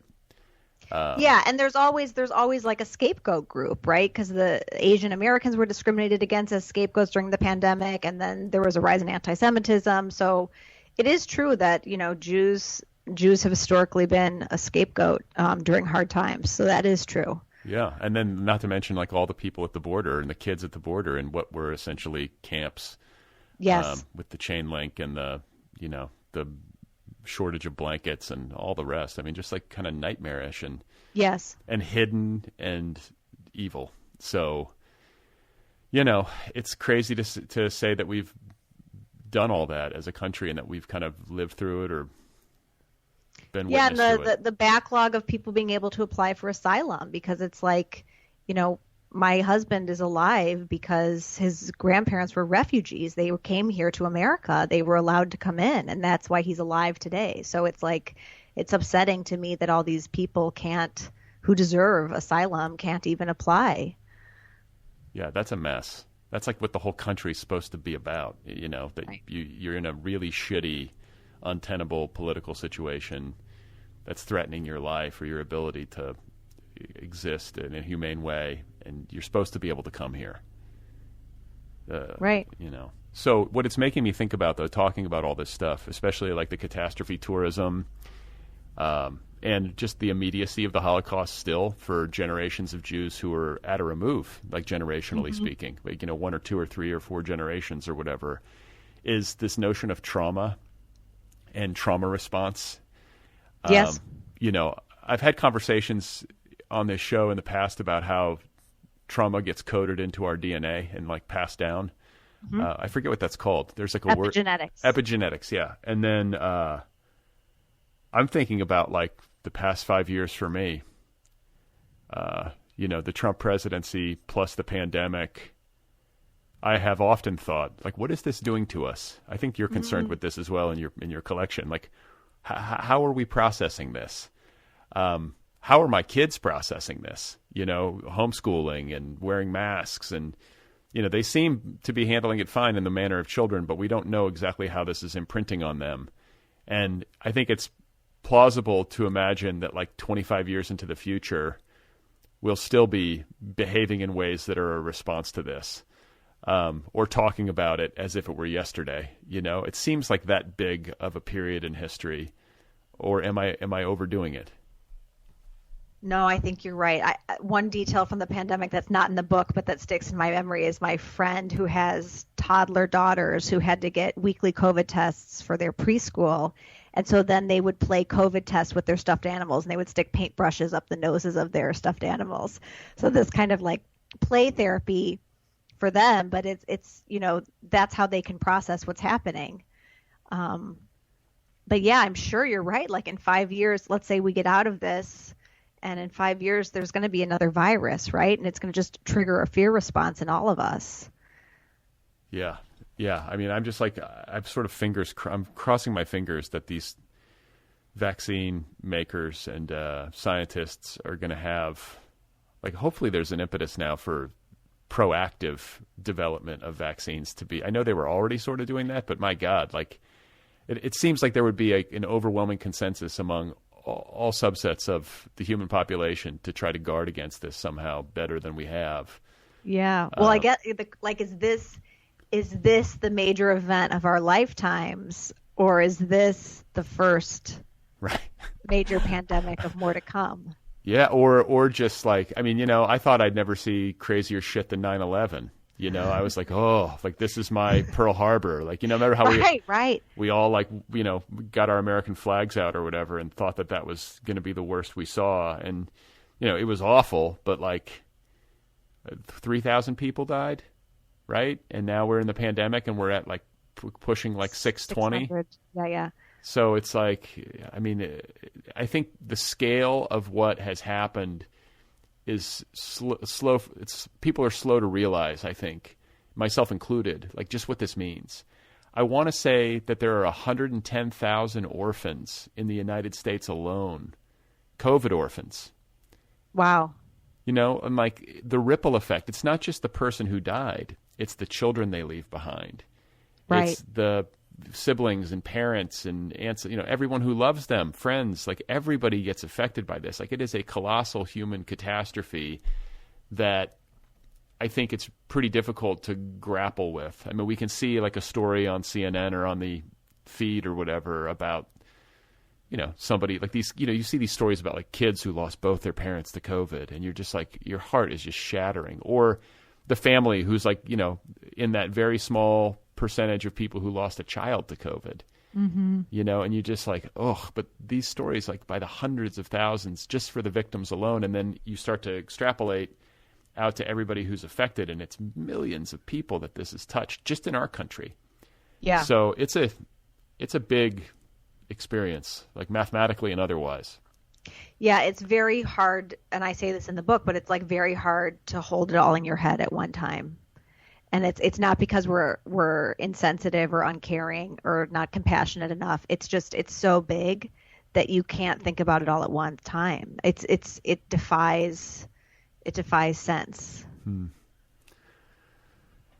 Well, political transformation that we talked about with respect to self-care and BinderCon, the work that you did, the Freelance Feminist, the group on Facebook. Like for people who are listening who don't have context, I would recommend listening to Leigh and I's previous conversation as kind of these are kind of bookend conversations to me. But I want to talk to you about your politics and this transformation that you made, and to ask about how it might have evolved since the last time we spoke. Because you formed this group around a shared identity of, and forgive me if I'm, correct me if I'm characterizing it wrong, but it was feminists who were, I think, particularly concerned about women in the workplace and women. It was for women writers. It was Okay. for women writers, and it wasn't necessarily political or feminist at the beginning. It just became kind of de facto feminist because it was named after a Mitt Romney joke. Okay. It was named after Mitt Romney saying he had binders full of women, and so we were the binders full of women writers. Right. So it was assumed that we were left wing, but we never like explicitly said this is for, liberal women writers. We just said this is for women writers, but that's where some of the conflict, and it continues to this day. I'm no longer a part of the group, but the conflict continues to this day. Is it accurate to say that it cannibalized itself? Yeah, and continues to do so. Okay. So, and your poems reference this, the way that everybody sort of attacked Lori Moore for that article in the New Yorker where she talked about how Donald Trump's voice had like an anesthetizing effect on her. Yeah. Like, I find it very exhausting the way that, I think most of us, right? Most of us find Twitter exhausting, the way that Twitter comes down on people and picks out its enemy of the day, and everybody just goes all in on attacking somebody and performing virtue. And this is something I've changed my mind about, and there's a poem in the collection called Heretic that's about religion, but this is what I resist, is like I find myself resisting any rigid dogma, whether that's from the wellness industry or that's from feminist politics, because I was so deep in it when I was running this Facebook group and running this conference. I would say that I made feminism my religion, and I was always on guard for thinking or saying or doing something that wasn't feminist. So I was like constantly surveilling myself, and it was a horrible way to live. I think too, you referenced the refusal to believe in the irredeemability of a person. And like, look, I'm with you there like 98 or 99% of the way. I do think there are some people who are just too far gone, like who are in like prison for like killing 50 people, or you know what I'm saying? Like there are some people who are just so psycho that I think they're beyond my reach. But where I'm with you is with the bulk of people, including people who have transgressed in pretty significant ways. I want to forgive them. That's what all the religious and spiritual traditions in history have advocated for. It isn't that you don't acknowledge the wrong, but we've all done wrong.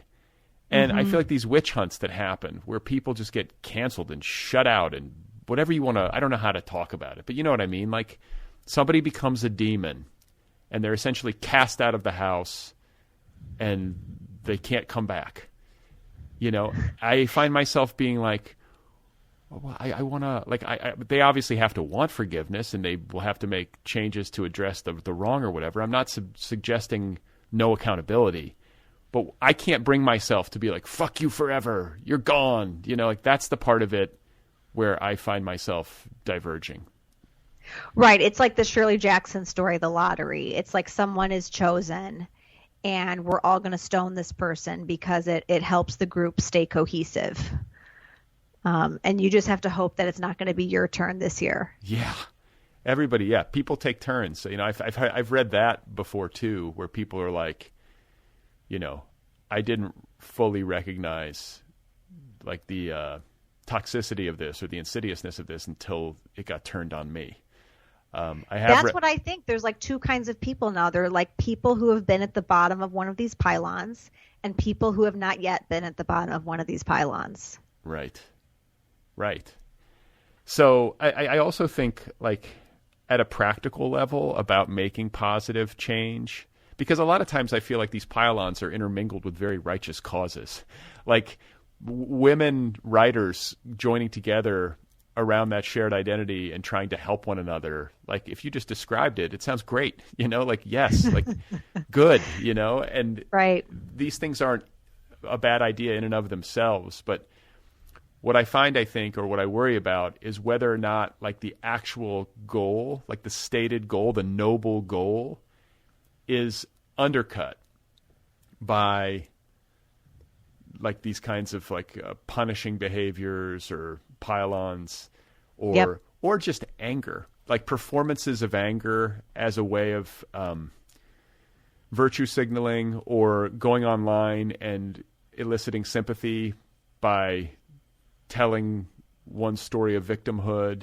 Not that those stories are necessarily illegitimate or bad to tell, but you know what I'm saying? Like, there's a strong incentive structure on social media to be a person to whom wrong has been done. That's exactly right. That's a great way to get reciprocity on social, likes, faves, retweets, all that kind of stuff. And sometimes it's entirely justified. Someone's sharing a very important story and making an injustice real to other people. It's not always bad, but what I'm saying is that other people are watching that and seeing how much love it's getting on social, and they're sort of scrambling, like, well, what's mine? You know, and I just think that, like, there becomes a glut of it, and some of it is maybe more legit than others. If that's I have so many thoughts on this, but it's also that, you know, how do you heal from a trauma if you make it a part of your brand online? If you have to keep repeating and reciting the worst thing that ever happened to you, how can you heal from it? Now you're that person that thing happened to. Yeah, it's like and like, yeah, from what I've read, I mean, and I'm not like the expert on this, but one of the most powerful forces in human psychology is identity. Like people will go to extreme lengths to protect what they believe to be their identity. Mm-hmm. And if you are able to break them of that, that is also extremely powerful. I want to say I read some study about like prisoners of war. Like one of the ways that prisoners of war are broken down psychologically is to, like, you know, they have to switch party affiliation or renounce like their allegiance. You know what I'm saying? And like and once they get them to do it in writing, it actually becomes hard to then flip them back the other way. You know, it's like so powerful. I'm what's the word I'm looking for? Paraphrasing it, but hopefully you get the idea. And well, this was the thing, is that I was so afraid of being ostracized from the group, even though I was the leader ostensibly of the group. I was the executive director of a nonprofit, but it got to the point where, like, I was afraid to say what I truly thought because I worried I would be ostracized from the group. And then I just realized, like, am I in a cult? Yeah. But there wasn't a clear cult leader, because, like, I was the leader of the group, but it was kind of a mob rule. There was just a certain group of activists that were so vocal and who kind of ruled, and we bowed down to them. And finally I had to leave completely. I had to leave Facebook. May I ask, was this mob, like the mob element of the BinderCon group, was it a left political? Were they lefties politically? Oh yeah. Because like what I always argue with friends of mine, I'm like, you know, yeah, MAGA and Donald Trump the authoritarian white supremacist right is a true menace, and the biggest menace right now probably on the planet from like a political organization standpoint. Its proximity to great power is terrifying, and it's there. But I think that it's important to point out that the exact same sort of authoritarian mindset could easily exist on the left. And there's extremism on the left too. Yeah, and it's like this kind of thing where, people pile on, they decide that somebody needs to be excommunicated, like the Shirley Jackson, the lottery thing. Somebody needs to be stoned to make the group more cohesive. And there are these moral codes that everyone's got to adhere to, and if you stray from them even slightly, you're impure and you're gone. The question quickly becomes, well, who gets to be the arbiter of what exactly the moral code is? Who defines it for everybody else? Who's in charge? And you can see how there could be an instance where a leader of the left could be the paragon of purity and could rise up in a similar way and suddenly be like a lefty authoritarian. I mean, am I wrong? Yeah, that's totally true. But then, and I've written a lot about the girl boss. I've become like the expert on girl boss culture, and I wrote a piece last summer that went viral, and I said in that piece, it became very trendy to make feminism part of your branding. So all these female-founded companies were feminist on the outside and pink on the outside, but when people looked behind the scenes, they said your workplace isn't feminist enough, and they canceled these women. And I just wrote a follow-up piece a year later because I think what's part of the story and what adds more nuance to the story is that the rise of these female-founded brands relied on online community, right? Glossier is selling their beauty products direct to consumers. Away Luggage is selling direct to consumers. The Wing has an in-person membership and a huge online following. So these women did everything right. They built up these huge fan bases. And then when the fan bases turned against them, there was this built-in mob. And it didn't even have to just be members of the Wing, because I'm not a member of the Wing, but I could have jumped in the Instagram comments and said, shame on you. So it became this like participatory spectator sport during the pandemic that anyone could play along at any time on social media, just tearing these women and their companies down and saying, do better. But what I missed was like any opportunity for them to do better. Like they didn't have a chance to prove that they'd learned anything. They were just excommunicated. Yeah. Okay. So this is where I start to get stressed, not just around the Wing, but any of these, this phenomena plays out in myriad ways, like not just around feminist interests. It plays out all in literary, like literature is a perfect example. Yep. You could have a dust up in the literary community where somebody gets piled on or is made an example of. And like what I get stressed about is that I don't feel like at a practical level it's helpful. I'm like, actually, this isn't advancing the noble cause at all of equality or a more egalitarian workplace or better representation and whatever it is, whatever the noble idea is. If the motivating energy is vengeance and revenge, then what I feel like that's a form of violence in my view, and violence begets violence. And, I think there is such a thing as righteous anger. It's very, it's complex to talk about because I don't want to I don't want somebody at home who has been the subject of mistreatment for a long time or who's been at the wrong end of injustice for a long time to feel like their anger is invalid. I think there is such a thing as righteous anger, and it's totally justified. But it has to be fuel for positive action that's proactive and practical and aimed at actually effectuating change. And it's delicate and it's difficult. It's difficult to be on the wrong end of injustice or to feel that anger and to then act and speak in a way that doesn't add fuel to the fire or isn't misdirected or doesn't cause more harm, even though that's not the intent. Do you know what I'm saying? Like there needs to be there needs to be more wisdom in how we advance these causes. And I think like as an example to maybe illustrate a little bit better, it's like, people who are peace advocates, like who are, let's say people are out there trying to advocate for like an end to all wars or violence against the cruelty of animals, like any kind of cause like that. Sometimes they can be really fucking angry people. And I am persuaded by the notion that in order to effectively advocate for peace, we have to be peaceful. It has to start with us individually. if you as an individual are not peaceful and are not operating from that baseline spirit and mindset, you're not going to be an effective advocate for your cause. And that's not to say that it's easy, but I think it's true. Am I on the right track? I have two thoughts. One is that I burned out on the anger. Like, the anger wasn't sustainable. Like, I couldn't run on outrage indefinitely. I was outraged. It gave me a lot of energy to start this conference and to think about what are like the practical things I could do that would help, women writers in their careers. But by the end, like, I just ran out of steam. Like, I couldn't put more gas in that tank. Like, I couldn't refuel. And the other thing that I think about is that, and I'm sure you've noticed this too, is like the hypocrisy and the irony of people on the left who are all for criminal justice reform, policing each other and calling for this kind of vigilante justice, because this is not in the same spirit of reforming the criminal justice system. So, the accused have due process and fair hearings and fair trials. This is the opposite of that. Social media is not a fair trial, and the accused don't really have a chance to say anything except "I'm so sorry." Like, that's the only thing we'll accept is the apology. But what if they're not guilty? Well, and what if I would actually check you there? I would say a lot of times the apology is not accepted.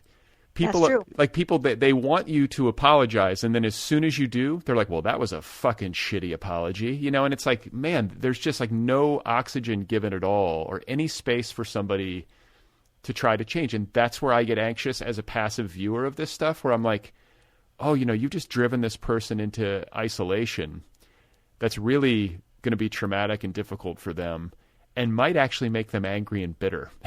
And now you've got an enemy. Yeah, or now you've got an enemy, or you know what I'm saying? Like, it's like a negative outcome, and I worry that it in the ultimate sense and in the aggregate especially, it winds up making us less healthy, as a society. And I don't know the exact right path, but intuitively I'm thinking this can't be it. Where you just stomp somebody, and then when they try to say sorry, you stomp them again. In the public square where everybody's there ready with their stone, ready to try to get their own retweets or whatever. And I'm just like, right. Oof. So I hear you, and I agree. Like, I think there does need to be social justice. There does need to be change, but I also believe in due process. Like, can't we have both? Right. Right. So as an extension of that, and I want to hear you comment on this, because the penultimate poem in the collection, as you referenced earlier, alludes to Biden. And, he's a fascinating figure to me in terms of the timing. I feel like we fetishize the presidency in our political media culture too much. Like, he's the president and the Times chose him or her, whatever, But I really do think sometimes there is an element of fate to this, and you have to match the moment properly. To the person. To the person. And Biden, as somebody who is really an avatar for grief, and it's legitimate grief. I mean, the guy has been through an incredible amount of extremely painful loss. He lost his wife and daughter like a few days after he became a senator in his late 20s in a terrible car accident. Yeah. And then he lost his beloved son, Beau, who, I think he said he's got all my best qualities and none of my worst. He was like the golden child. And really, I think Biden would not have probably run for president had Beau lived, because I think he always thought Beau would be the one who would take it over the finish line. But the point that I'm getting at is that Biden, as an avatar for grief and as somebody who really knows how to speak to that experience with compassion and authenticity, does seem uncannily well matched for the moment that we were in 2020, in the aftermath of 4 years of Trump, and especially in the midst of the pandemic. So there's that level of it, where I think that maybe loss in the manner of Abraham Lincoln losing Willie in the Civil War, you could see the grief written all over Abraham Lincoln's face and all those old photographs of him, the famous photographs. But I think that it does deepen a person inevitably, or hopefully at least. FDR being sort of like a, he was like a to the manor born only child, spoiled in every possible way imaginable, but then he loses his ability to walk. Yeah. And becomes a traitor to his class, essentially. I don't think those things are incidental. And I also think about, and I realize this is a little bit long-winded, but I do have a point, is that, all the stuff that we've been talking about around the politics of the left and the divisions among the left, I find fascinating to look at Biden through that lens, because he was the least popular choice among so many people I know who loved Elizabeth Warren. I was an Elizabeth Warren guy in the primaries, or loved Bernie, and just thinks everybody other than Bernie, with maybe like Elizabeth Warren with like an asterisk was okay.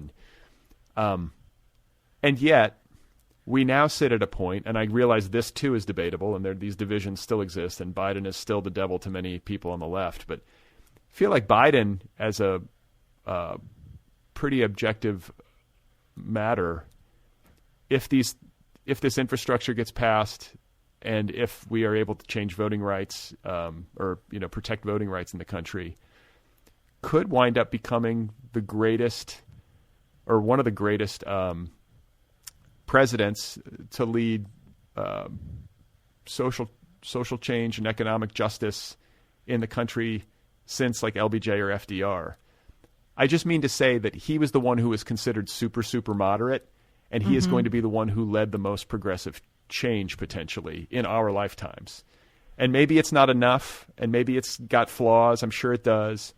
But I just like to point it out, because it's like, well, hey, maybe sometimes the one who's best positioned to lead it isn't the one that you think, including me. Like, maybe I had it wrong. I'm looking at it now going, maybe this was exactly who we needed. And maybe people can change. I know Biden has some spotty votes in his history, like the crime bill and all this stuff.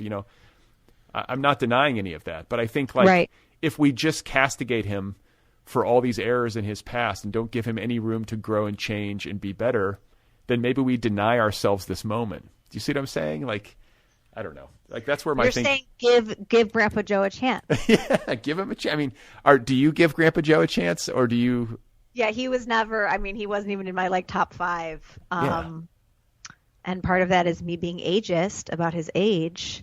But I do think, I think he speaks to the exhausted majority. Like, just like you, I think my friends were for further left candidates.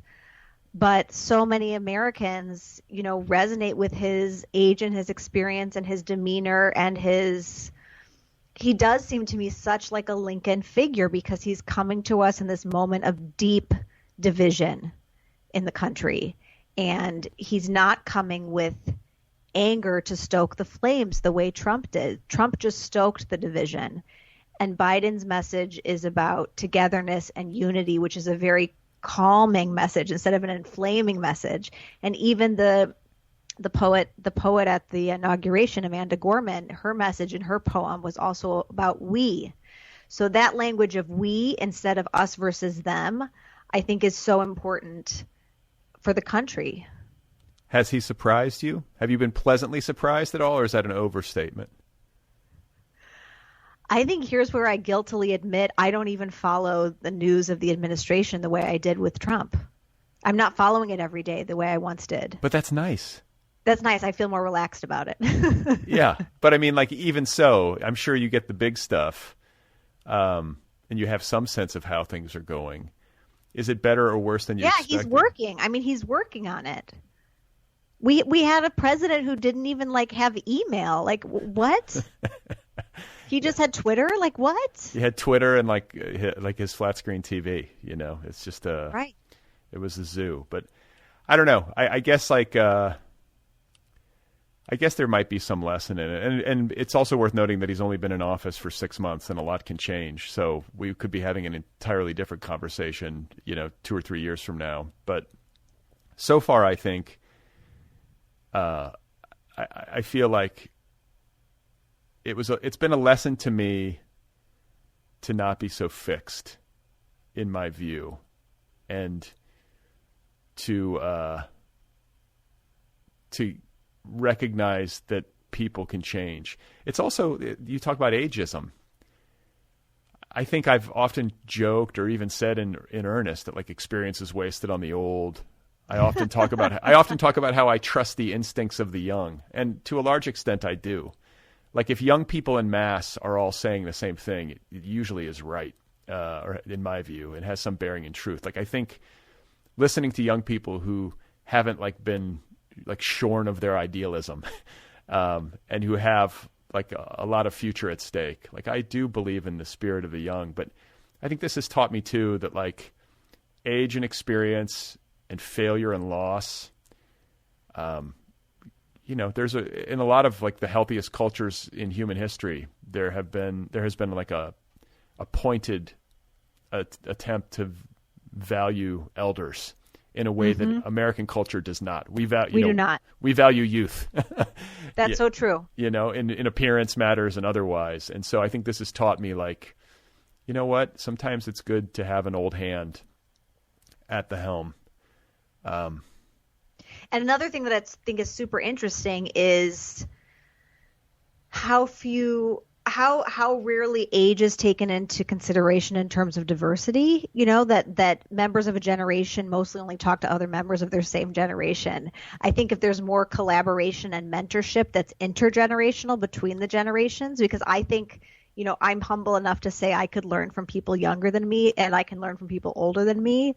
I think that leads to really interesting conversations, because I have felt more and more that I can have more honest, real conversations with Gen Xers than I can with millennials. So I joke that I identify as a Gen Xer now, because like those are the most interesting conversations I have. I'm a Gen Xer. I know. Here we are. I feel like, I don't think we're just too small. So we didn't get labeled as strongly as millennials and boomers did. So I think as a result of that, it's no like virtue of mine, but I just didn't identify as by my generation title. Do you know what I'm saying? Like, right. That's a newer thing to identify with a generation. So we're sort of in the middle. And like, I think I just read an article the other day, because, these pieces come out like, I think once a week about like somebody analyzing their own generation. But there is something to like, Generation X being sort of feral. Like when I was a kid, we could just go outside all day. Right. Like from dawn, like from morning until night. I came home at night when my friend Nathan's mom rang a bell. No one gave a shit where we were. They gave a shit, but it was like, you're just out. I was like riding on my friend's four-wheeler at like 50 miles an hour when I was in fourth grade. We were like going off jumps, like without helmets on.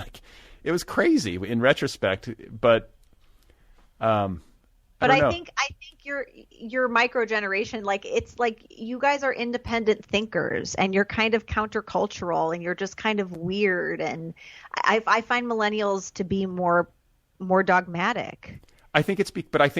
Okay, I'm theorizing here, so I could be wrong, but I think a lot of it too is because you guys have been online your entire lives essentially. And so I think online life and especially social media life lends itself to more groupthink.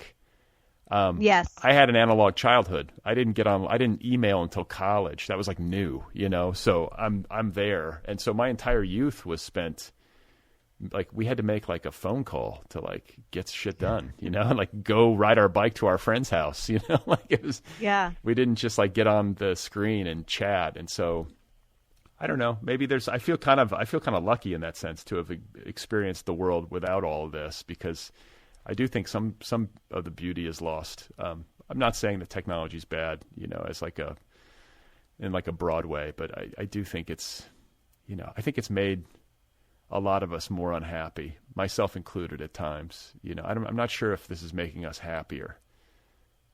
And I think a lot of young people are asking themselves the same thing. I think a lot of young people are not getting on social media. And so that'll be really interesting to see. Will there be like a counter revolution? Like, will they say like, this isn't for us? And then Facebook and Twitter will lose that audience. And then what will they do? Yeah, I think hopefully that'll happen. I'm at the point now where I read it too much. It's like it's the internet to me. Like I don't go to other websites. I just go to Twitter to find out news. But I don't write on it, which has taken a lot of the toxicity out of it for me. Like so far, that's where I've gotten. I would love to not look at any of it as much as I do. I still need to get better there, but I kind of feel, and I don't know if you feel this way or some version of it, but like more and more, I just have this desire to check the fuck out and like go live in the boonies somewhere and just read books. Yeah, I find like Otessa Moshfegh to be very aspirational. What does she do? I mean, I've talked to her on this show, but what is she doing? She's just not online. Yeah, yeah. She's just not on social media, or like Sheila Heti. Like Sheila Heti will come on Twitter for like a minute and then she'll be like, I hate this place. And then she'll leave. That's sane. But I think I just have this fear of what would happen to my career if I left. Would I still be relevant if I left? Would people still remember me if I left? That's my fear. That's what keeps me hooked. And that I'm like chemically addicted to it also. Yeah. I mean, I think that's very honest and accurate in terms of how a lot of people feel, certainly a lot of writers. And look, you know, for people who have, like I still have a Twitter feed for this show out of a sense of professional obligation. I feel bad for my guests if I don't make some attempt at, like, you know, sounding the bell for the episode. You know what I'm saying? Like, I want to get the word out somehow, and social media is the way to do that, but I just don't run it anymore.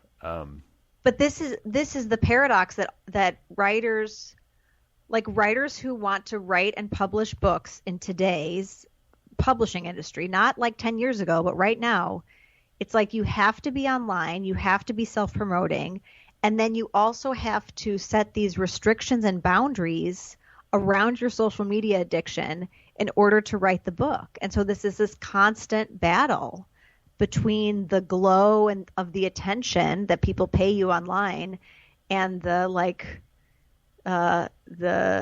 monastic existence needed to go deep and write the next book. Yeah, that's a lot. You know, and then after that, you write the fucking thing and you go through all the hassle of that, and then you get it published, which is often a process. And then the book gets published, and then it's like, now you got to promote it. Now you got to, like, you know, a lot of that falls on the author. You know, you've got to go out and hustle to make sure that it somehow gets some attention in this glut of, you know, offerings in all media. I feel like I'm like a one-woman band. Like, I've got cymbals on, I've got a bass drum, like I've got, you know, little castanets, and I'm just going around Twitter, like, playing my song, trying to get anyone to pay attention to me. That's how everybody is, though, right? Yeah. I don't know how much, and like I'm mystified by people who seem to have a knack for going viral and getting attention. I've talked about this many times, but like I truly, like, I guess that's a gift. That's its own gift. People who know how to do it. I'm the opposite of that. What's the opposite of going viral? Like, is it just what's the word? But that's what I am. You have to be. The thing is, this is so interesting because last summer my Girl Boss piece, which was very like critical and cutting about girl bosses and about using feminism for branding, that went viral. It was one of the top 10 most read stories on Medium.com for the year. It got 200,000 views. Whoa. A year later, when I write a more nuanced piece that says, how are we all complicit in this online, or how are we all complicit in these call-outs, did not go viral. Huh.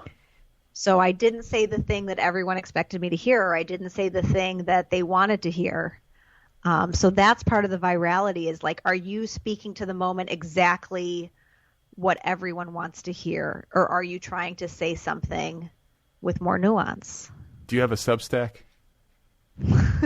I don't have a Substack. I have a MailChimp newsletter for writers about writing that I send out once a week. I feel like Substack, because Substack's been throwing money around. They've been paying people these big advances. They need to pay at least. I don't think I'm famous enough. Bullshit. I know the CEO of Substack is listening right now, and he's making a huge error in judgment by not having Leigh Stein. No, I recommend to writers, I always recommend they start their own newsletter, because you have to build your own audience. You cannot take it for granted that your publisher is going to do that for you. It's just, and then people say like, oh, you think F. Scott Fitzgerald had to think about, you know, who his audience was? It's like, well, you know, I can't compare the publishing industry of today to 100 years ago. Right. When literature was like the main event. Right. In our popular media. Like, there wasn't even, I mean, I guess it was just beginning to compete with movies, but there was no TV. I mean, it's totally different. It's totally different. So the question is, like, do you want to accept the parameters of the new normal? Do you want to be angry and rail against it, and then no one publishes your work and you're even angrier? Those are your choices. Yeah. I mean, I do empathize. I feel like I'm kind of an anachronism, or what's the word? Somebody who's just out of step You know what I'm saying? Like, I'm just not good enough at social media. I just know about myself that I can't do it well naturally. I'm not good at performing my existence on social media.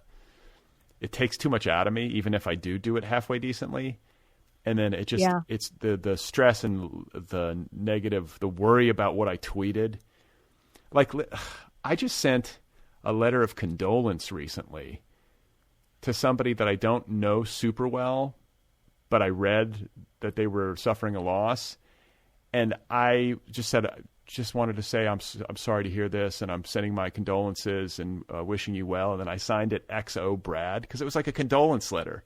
And I never heard back. Not that they have to write back, but I've been obsessing, like, was it too much to XO on my sign off? Like, is that too intimate?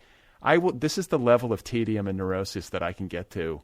And so you can just imagine if something like that is bothering me, how like fucked in the head I would get over Twitter. I would tweet something and nobody would like it. And I'd be like, was that offensive? Am I bad at humor? Like, I can't do it. I don't have what it takes, and I just had to finally cop to that. And I'm better off not doing it. Like, I can do this. Like, I like to talk to somebody and have a conversation where I get to like verbalize the neuroses rather than like condense it to 150 characters or whatever. Yeah, well, I think podcasting is a superior form to tweeting because it allows for dialogue. Because tweeting, it's just people monologuing at each other. And like crosstalk. No real attempt to like hear people or something. And also just like you say, everybody's a one-man band trying to get attention. And I get it, everybody's got to eat. So I don't want to dog people who are trying to hustle and find a readership or whatever. But when you think about millions of people all wearing drums and like cymbals on there, it's sad. It makes me sad to think about. Everyone's out there just like, I'm thinking of like that, that sort of sad trombone music, trying to keep rhythm. And it's like, whew, man, it's a tough sled.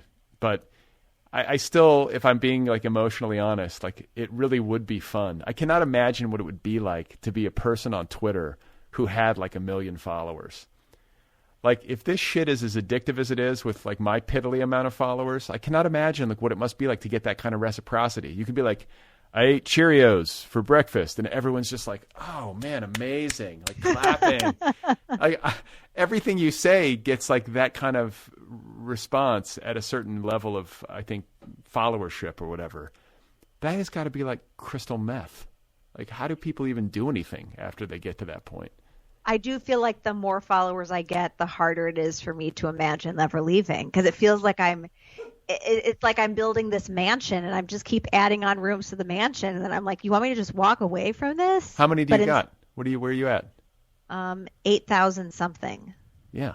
I mean, so it's a lot. It's a lot, but it's like, and it's addictive, like even there. But I think like it's, compared to like some of these people who have like hundreds and hundreds of thousands of people. Right. And the whole thing's an illusion, because I have 8,000 followers, but I'll tweet something, and if like the tweet does really well, I'll get like 100 likes. And a lot of times it's the same people. Like you have your super fans. It's always the same people who are responding. So like 7,947 of those people probably didn't even like. I'm always like, I feel like everyone's muted me. Like, this is my theory of Twitter, is that I think I have 8,000 followers or whatever, but I really have like 46, because everyone's just like, would this fucking guy shut up about his podcast? They're like, we really like Brad. We don't want to unfollow. We don't want to hurt his feelings. Yeah. We'll just mute him. Yeah, we think he's a nice guy, but the tweeting is really mediocre, and we know he has a podcast, so we're just going to just quietly mute him.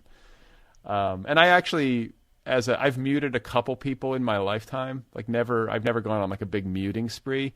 And I think I feel bad about muting for that reason. It's like, even if they don't know, it's like, oh, if they knew that I muted them, like they would never forgive me.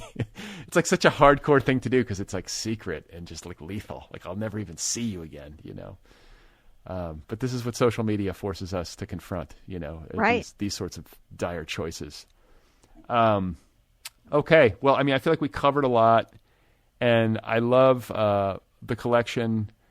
I just love you as a thinker and a writer. I'm glad you're doing the work that you're doing, and that you're sort of standing in the tower that you've chosen to stand in, because you tend to address a lot of questions that I have sitting over here in my podcast tower or whatever, my garret, whatever you want to call it, my turret. I don't even know what the word is, but I always appreciate the time with you. And always, I mean, are you working on something else? Is I guess the question I always ask people at this point in the conversation. I have an idea for my next novel, and I'm kind of like researching and collecting things for it, but I have not started writing it yet. Any hints about the general vector? Like, what is it? I want to write a Gothic novel. Okay. I will accept that. I totally respect the need to be cryptic at this stage.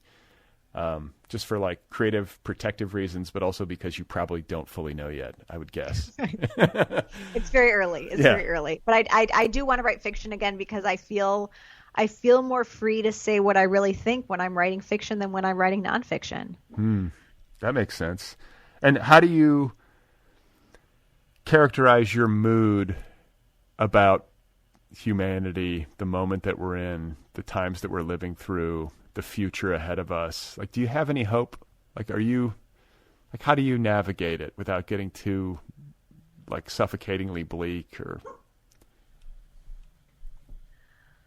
I would say my wedding gave me a lot of hope, like, because just people were so happy to be together. It had been such a long time, and it just reinforced for me how important real life community is, because I've always been an internet evangelist. I've always said, like, the internet is real life. Like, online friends are real friends.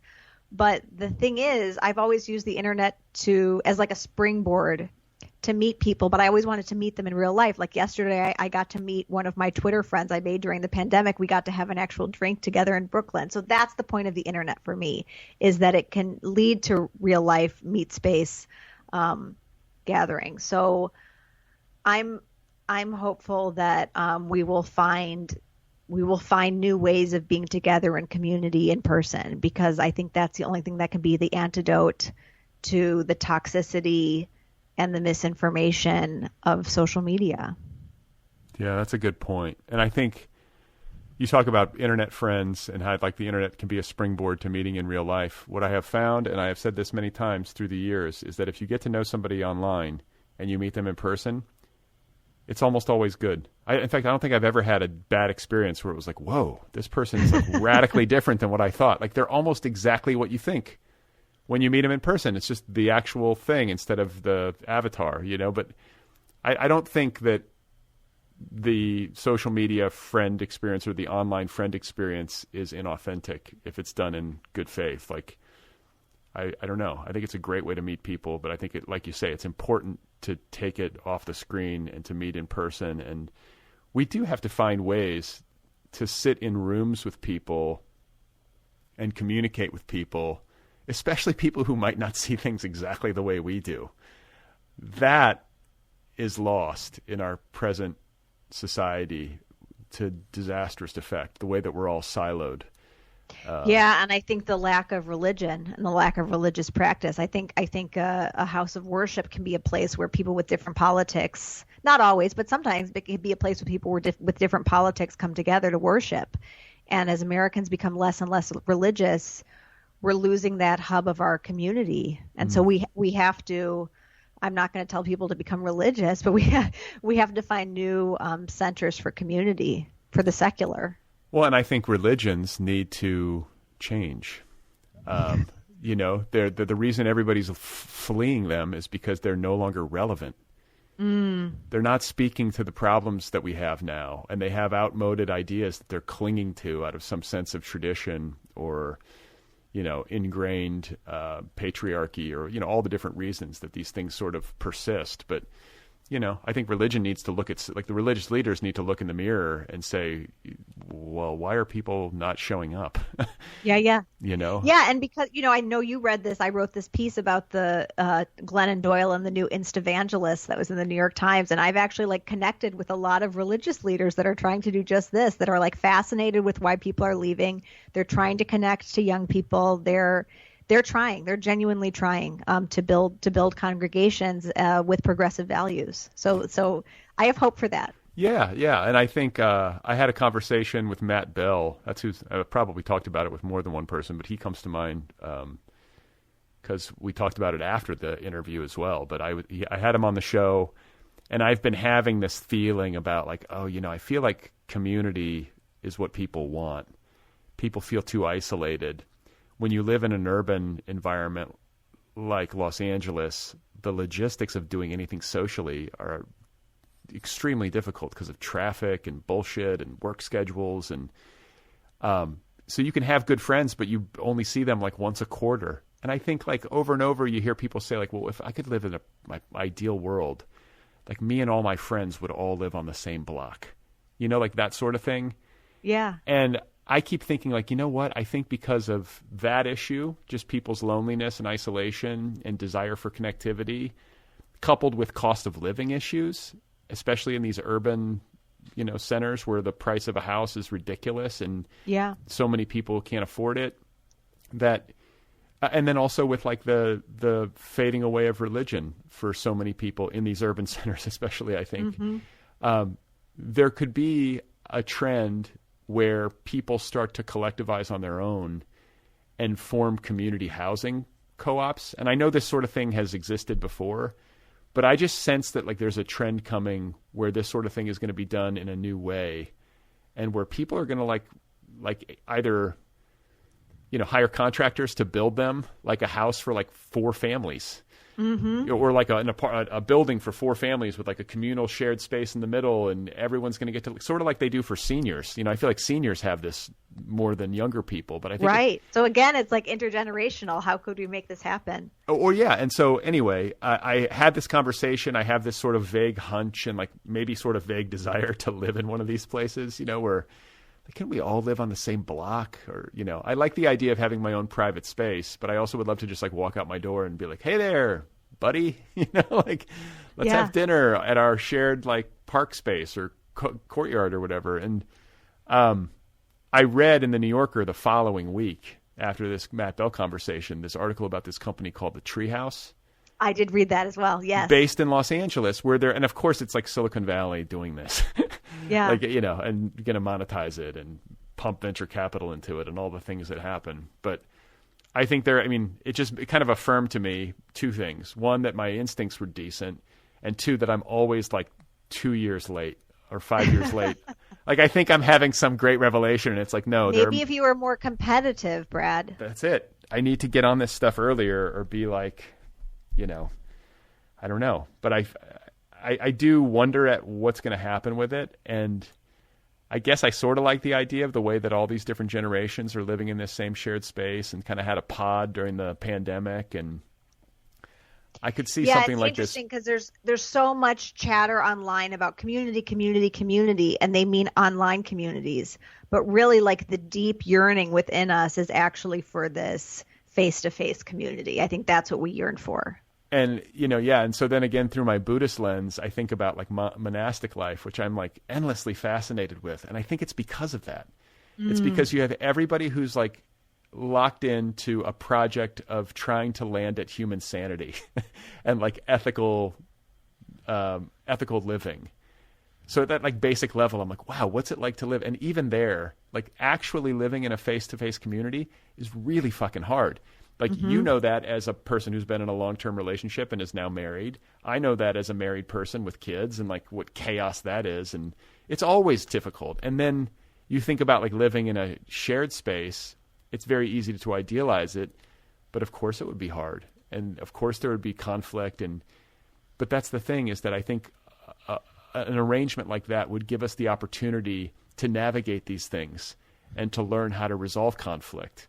Whereas when you're doing it all online, you just get to sort of like throw your stones and then shut your laptop and feel like that sugar high of validation or whatever, or vindication. And you never really have to like sit down with a person at breakfast the next morning or like have a drink with them and sort things out. That's right. So on that note, I would like to invite you to join my commune here in Los Angeles. You don't mind, do you? We could be neighbors. I'd love to. Yeah, I'm sure you would. I'm sure you would. You're like, actually, Brad, like an annual podcast at a distance of 3,200 miles is plenty enough for me. But I love talking with you. Congratulations on What to Miss When, the new poetry collection.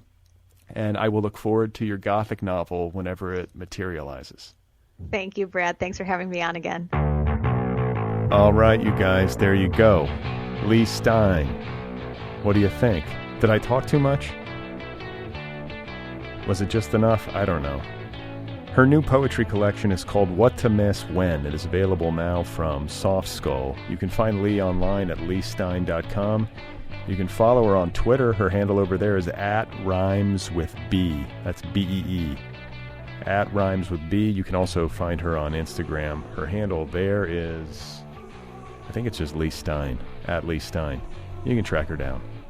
Once again, the poetry collection is called What to Miss When, available from Soft Skull. Go get your copy immediately and meditate on what has happened to all of us this past year and change. It's been weird, and Leigh is good at mapping all of it. The Other People podcast is offered freely. Did you know that? The entire archive of this show is available to you, the listener, free of charge. That's more than 700 episodes. That's a lot of content. It's all there. I make it available for free. It's a listener-supported show. If you like this show, if you listen regularly, if you get something from it, if you find it beneficial, I hope you'll consider supporting the show. For as little as $1 a month, you can support the show over at patreon.com/otherpplpod. There are different tiers, different levels of support. As you move up the scale, you can get stuff. You know how this works. T-shirt, tote bag, coffee mug, sticker. I'll write you a postcard by hand. I will wish you a happy birthday. I'll send you a happy birthday, like, voice message. Come on, people. Patreon.com/otherpplpod.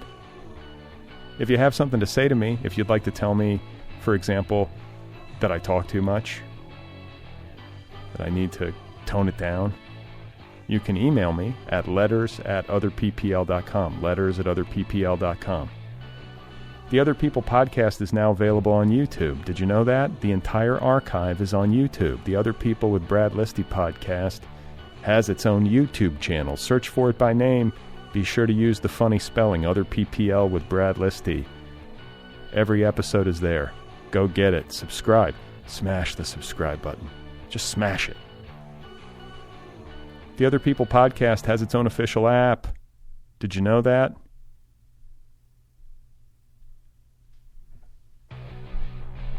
Okay, I just got to stop. You guys understand everything, right? I just ran out of time, is what happened. Just didn't, Right? Okay. There's actually one more.